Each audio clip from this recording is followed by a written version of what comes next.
வணக்கம் மக்களே. ஒரு சின்ன வேலையை வந்து உசிலம்பட்டி வரைக்கும் போயிட்டு வந்திருந்தேன். அப்படியே வர வழியே நம்மளோட செண்டுமல்லி தோட்டத்துக்கு தண்ணி பாய்ச்சிடலாம் அப்படின்ட்டு தோட்டத்துக்கு வந்தாச்சு. மணி வந்து 12. ஹோட்டலில் போய் சாப்பாடு கேட்டேன், சாப்பாடு இல்லை. நம்ம எலக்ட்ரிக் பைக் தான் வச்சுருக்கோமா, வண்டியில் சார்ஜும் இல்லை. அதனால் இங்கேருந்து நம்ம ஊருக்கு போயிட்டு வரணுன்னா எப்படியும் ஒரு 5 கிலோமீட்டர் ஆகும். ஸோ வண்டியில் மொத்தமே 5 கிலோமீட்டர் தான் சார்ஜ் இருக்குது. போயிட்டு வந்தால் 10 கிலோமீட்டர் கணக்காயிரும். நம்மளால் திருப்பி இங்கே வர முடியாது. அதனால் கம்மங்கூழ் வாங்கிட்டு வந்துட்டேன். ஸோ இதை சாப்பிட்டுட்டு அப்படியே தண்ணியை பாய்ச்சிட்டு ஒரே இதை வீட்டுக்கு போயிடலாம் அப்படின்ட்டு. நானும் மதுரக்காரன் தான்டா. கம்மங்கூழ் வந்து பார்த்தீங்கன்னா அந்த காலத்தில் வந்து எங்கள் பாட்டி இவங்களாம் எங்களுக்கு வச்சு கொடுத்துருக்காங்க. அதெல்லாம் எப்படி இருக்கும் அப்படின்னா, தயிர் மாதிரி இருக்கும். கெட்டி தயிர் இருக்கும் பார்த்தீங்களா, அந்த மாதிரி இருக்கும். நம்ம லைட்டாக தண்ணியை மட்டும் ஊற்றி உப்பு போட்டு அப்படியே கலக்கி கையிலே அள்ளி குடிக்கிற அளவுக்கு இருக்குது கூழ். இப்போல்லாம் வந்து கடைகளில் எப்படி விற்கிறாங்கன்னா, தண்ணி மாதிரி குடிக்கிற மாதிரி விற்க ஆரம்பிச்சிட்டாங்க. காசு விற்கிறீங்க அப்படி தான் விற்பாங்க. பட் ஆனால் டேஸ்ட் எப்படி இருக்க போகுது அப்படின்றது தெரியல.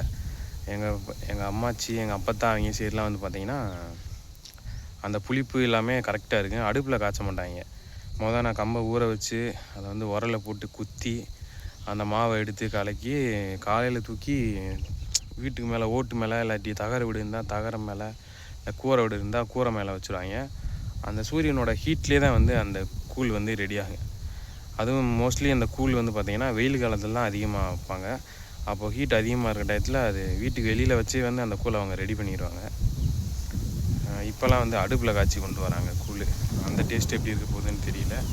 நான் ரொம்ப நாள் ஆச்சு கூழ் குடிச்சு. சரி நீ வரவில்லை, அப்படியே லஞ்சுக்கு கூட தான் இதை சாப்பிட்டுட்டு நம்ம முடிச்சுக்குவோம் அப்படின்ட்டு கூழ் வாங்கிட்டு வந்துட்டேன். எப்படி இருக்குன்னு பார்க்கலாம். டேஸ்ட் வந்து எனக்கு ரொம்ப சின்ன பிள்ளையில் குடித்தாலும் எனக்கு அந்த கம்மங்கூழோட டேஸ்ட்டு, ஃப்ளேவர்லாம் என்ன அப்படியே எனக்கு ஞாபகம் இருக்குது. கடையில் வாங்கி வந்திருக்க கூழ் எப்படி இருக்குன்னு பார்ப்போம். இடையில ஒரு தடவை ஒரு 2-3 இடத்துல ட்ரை பண்ணியிருக்கேன்.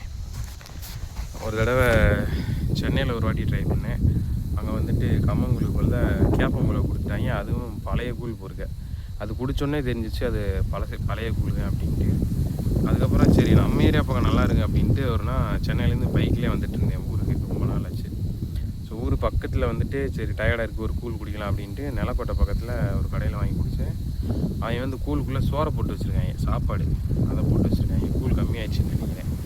இப்படிலாம் ஊட்டி சமாளிச்சிட்ருக்காங்க. ஸோ இப்போ வந்து நம்ம ஊருக்கு பக்கத்துலேயே வாங்கியிருக்கோம். பார்க்கலாம் இங்கே எப்படி இருக்குன்ட்டு. வாங்க முதல்ல சைடிஷ்லாம் என்னென்ன கொடுத்துருக்காங்கன்னு பார்த்துருவோம்.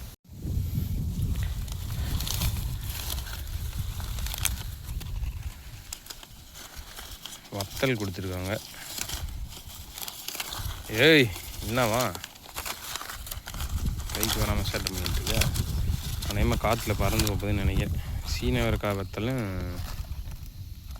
அதுக்கப்புறமா மோர் மிளகா வத்தல்னு சொல்லுவாங்க, அதெல்லாம் கொடுத்துருக்காங்க. எனக்கு வந்து இந்த வத்தலில் உப்பு ஜாஸ்தியாக இருந்தால் தான் பிடிக்கும். அம்மாடி. அதுக்கப்புறம் மாங்காய் ஊறுகாய், வெங்காயம், மாங்காய் கொடுத்துருக்காங்க. சூப்பரு. அடுத்து வந்து கூழ். இது வந்துட்டு 2 பார்சலு 40 ரூபா. இதை ஃபுல்லாக குடிச்சிடலாமா? இதை ஃபுல்லாக குடிச்சு நீ வயிற்று நெப்புறோம், வயிற்றை உடைக்கிறோம். அவ்வளோ கொடுத்துருக்காங்க. நல்லா ஹெவியாக தான், குவான்டிட்டி நல்லா தான் இருக்குது. டேஸ்ட் எப்படின்னு தெரில. கிண்ணம் எதுவுமே இல்லை. இது இப்படியே கழட்டி இப்படியே தான் ஊற்றி குடிக்கணும் இன்றைக்கி, வேறு வழி இல்லை.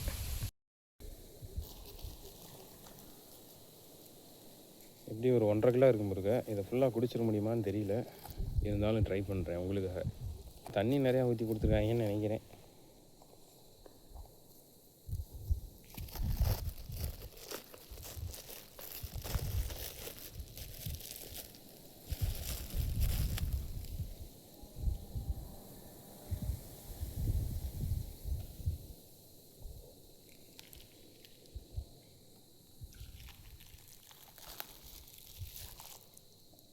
லைட்டாக புளிப்பு கம்மியாக இருக்குது, உப்பும் லைட்டாக கம்மியாக இருக்குது.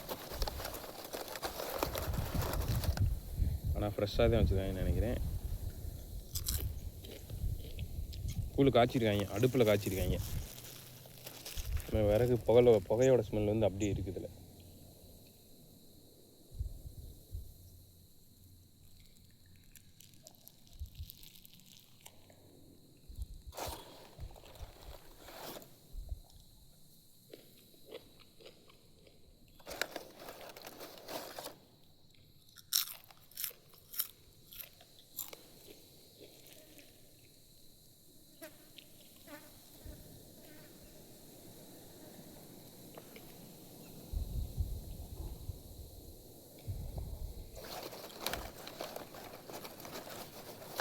வத்தை நல்லா இருக்குது, நம்மளுக்கு ஏற்ற மாதிரி மிளகா வத்தை கடிச்சு பார்ப்போம்.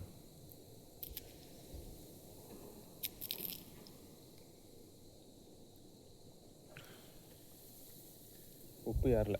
எனக்கு எப்பயுமே வத்தையில் உப்பு ஏறிந்தால் தான் நல்லாயிருக்கும். ஆனால் இதில் உப்பு கம்மியாக தான் இருக்குது.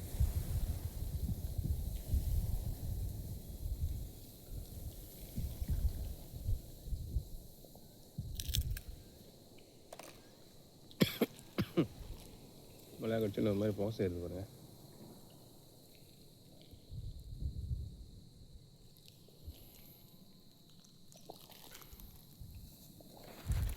டேஸ்ட்டு ஓகே தான், பட் ஆனால் ஃப்ரெஷ்ஷாக இருக்குது, பழைய குள்ளில் நல்லா குள்ளு தான்.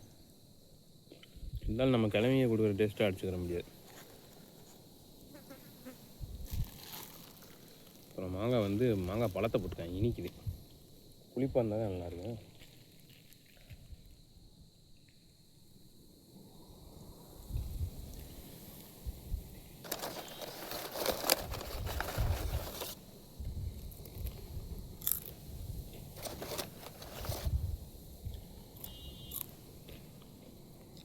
வத்தலையும் இன்னும் கொஞ்சம் உப்பு கம்மி தான், கொஞ்சம் நிறையா இருந்தால் தான் நல்லாயிருக்கும்.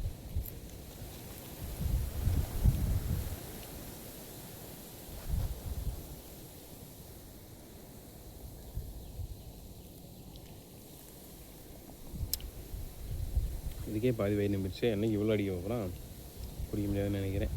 சரி, அப்புறமா சாப்பிட்டுக்கிறோம். நான் போயிட்டு என்னோடய செண்டுமல்லி தோட்டத்துக்கு தண்ணி பாஞ்சிட்ருக்கு, போய் தண்ணியை வச்சுட்டு வந்துடுறேன். பாய்.